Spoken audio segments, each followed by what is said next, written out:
जय श्री राम जी। श्रोताजनों, आज की हमारी वार्ता के विषय अपराध को जानने और सुनने में आप सभी श्रोताजनों का हार्दिक स्वागत एवं अभिनंदन है। अपराध कानूनी तौर पर कानून और जीवन की मर्यादाओं के तौर पर मर्यादाओं द्वारा निषिद्ध समाज और प्राणी मात्र के लिए हानिकारक, जिसमें चोरी, हिंसा, हत्या या कि धोखाधड़ी जैसे कार्य शामिल होते हैं जो समाज में शांति व्यवस्था को भंग करते हैं। ये सब वो कृत्य होते हैं जिन्हें कानून असंवैधानिक घोषित किया हुआ होता है, तो जीवन की मर्यादाओं के पालन करने के संदर्भ में भी जो निषिद्ध घोषित हुए रहते हैं। उन कृत्यों से किसी प्राणी या समाज को शारीरिक, मानसिक या कि संपत्ति से संबंधित नुकसान उठाने पड़ते हों, किसी को भी किसी भी प्रकार की वेदना पहुंचती हो, कानूनी या प्राणीगत आधार पर पालनीय नियमों का उल्लंघन जैसे सारे के सारे कृत्य अपराध की श्रेणी में आते हैं। अपराधों को कई श्रेणियों में विभक्त किया जा सकता है, किस से इनको समझने में हमें आसानी होती है। शारीरिक अपराध जैसे कि हत्या, हमला, अपहरण, बलात्कार आदि आदि शरीर से संबंधित हर एक बुरा कार्य जिसमें एक या एक से अधिक प्राणियों के द्वारा एक या एक से अधिक प्राणियों को किसी भी प्रकार से शारीरिक प्रताड़ित किया जाता है। मानसिक अपराध जब किसी प्राणी के द्वारा या किन्हीं प्राणियों के द्वारा किसी प्राणी को या किन्हीं प्राणियों को मानसिक रूप से प्रताड़ित किया जाता है, तो वह अपराध मानसिक अपराध की श्रेणी में गिनाया जा सकता है। संपत्ति संबंधी अपराध, इस अपराध के अंतर्गत किसी या किन्हीं लोगों के द्वारा किसी या किन्हीं लोगों की सामाजिक या सरकारी संपत्तियों को जो कुछ भी नुकसान पहुंचाया जाता है, तो उसकी गणना संपत्ति संबंधी अपराध के अंतर्गत होती है।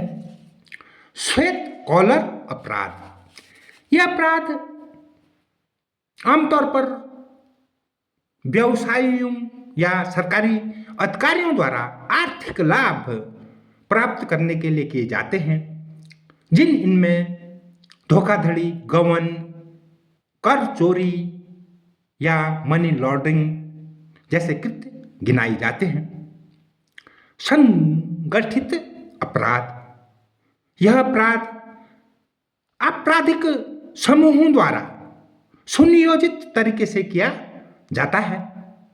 इसके अंतर्गत मादक पदार्थों की तस्करी, मानवीय तस्करी और अवैध हथियार बेचने जैसे कृत्य आते हैं।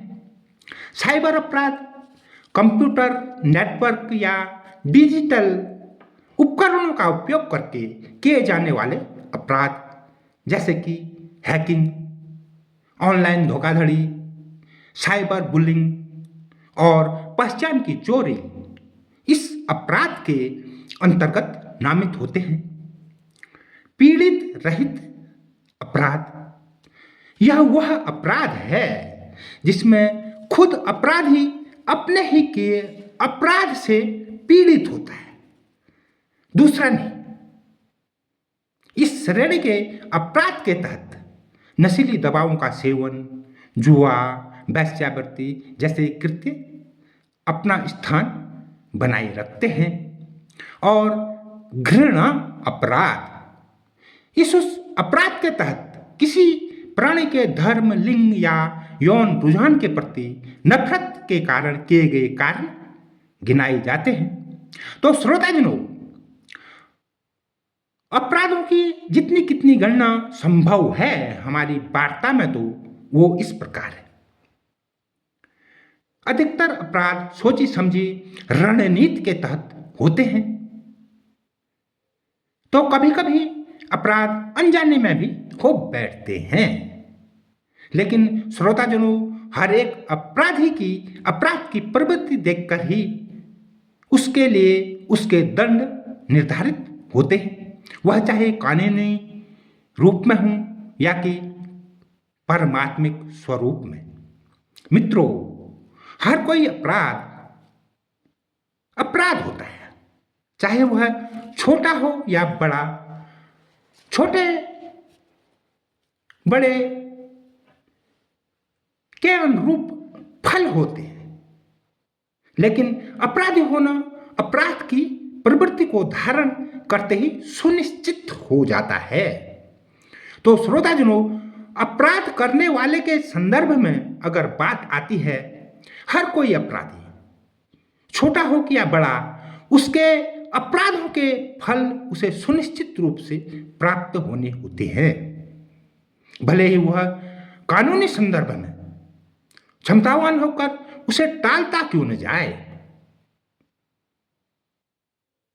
ऐसे वैसे दुष्कर्मी अपराधी पारमात्मिक दंड संहिता में खुद को बचाने हेतु इसलिए असक्षम हो उठते हैं क्योंकि उनके अपराधों की गणना का स्तर इन अवस्थाओं में पहुंच चुका होता है। तो श्रोताजनों, अपराध क्यों नहीं करने चाहिए, इस संदर्भ में हमारी ऊपर की वार्ता ही बहुत कुछ कह रही है। फिर भी हम आपको सचेत करते हुए इतना तो बता ही देना चाहते हैं कि अपराध करना ही अपराधी बन जाना सुनिश्चित कर जाता है, चाहे वह छोटा बड़ा जो जैसा भी होता है। हाँ श्रोताजनों, एक बात यहाँ ध्यान देने योग्य जो है वो है, अपराध करने या हो बैठने के बावजूद अगर अपराधी अपने अपराध को स्वीकार करता है तो उसके अपराध के फल स्वरूप प्राप्त होने वाले दंड, भले ही वह कानूनी या कि परमात्मिक में से कोई भी क्यों न हो, उनमें अपने स्तर में कुछ न कुछ कमी सुनिश्चित रूप से आ जाती है, क्योंकि इस अवस्था में सत्य अपने स्वरूप में प्रकट हो जाता है। तो श्रोताजनों, ये रही हमारी आज की वार्ता जिसका विषय था अपराध। हमारी हर रोज होने वाली ज्ञानवर्धक वार्ताओं का लाभ उठाने हमें फॉलो जरूर करिएगा।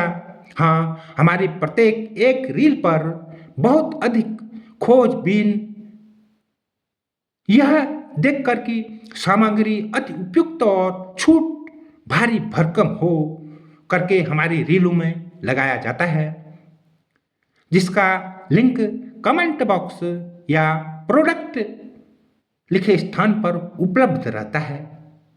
आप भी उसका लाभ उठाएं। हाँ, रील पर लाइक कमेंट करना ना भूलें। हमारी अगली वार्ता तक के लिए जय श्री राम जी।